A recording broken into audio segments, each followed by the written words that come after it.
ভাই ঘটনা তো ঘটাই দিছে, আফগানিস্তান সেঞ্চুরি করে দিছে ইন্ডিয়ার সাথে। ইন্ডিয়া কি হবে তোমাদের? সেঞ্চুরি করে ফেলছে 2 ইনিংসে সেঞ্চুরি। প্রথম ইনিংসে 152, সেকেন্ড ইনিংসে 112 রান। এই হচ্ছে আফগানিস্তানের অবস্থা। টিম ইন্ডিয়া ম্যাচ জিতে গেছে 3 নম্বর দিনেই 300 রানে ইনিংস এবং 300 রানের ব্যবধানে টিম ইন্ডিয়া ম্যাচ জিতে গেছে।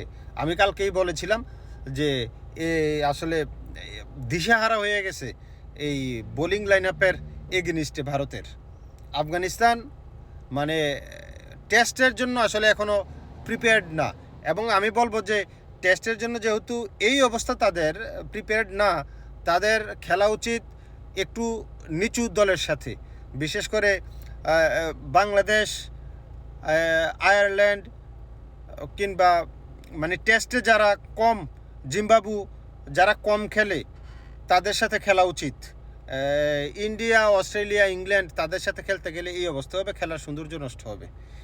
আসলে তাদের সাথে খেলাটা উচিত হয় নাই। আইসিসির এই দিকে মনোযোগ দেওয়া উচিত, কারণ খেলার একটা সৌন্দর্য আছে। মাঠে একটা দর্শক দেখলাম না আমি, খেলা থেকে তো একটা ইনকাম হইতে হয়।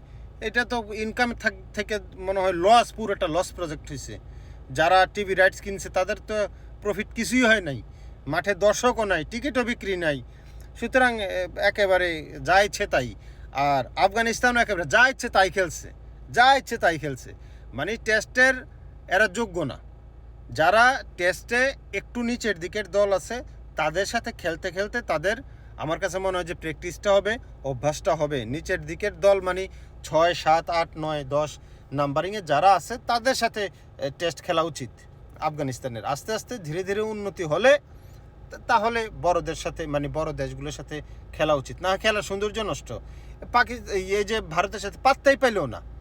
মানে মনে হচ্ছে যে ভারত খেলতেছে একটা ন্যাশনাল টিম, আর ন্যাশনাল টিমের সাথে কোনো একটা রাজ্যের টিম, কোনো একটা গ্রামের দল খেলতে গেলে যে অবস্থা হয়, আফগানিস্তানের সেই অবস্থা।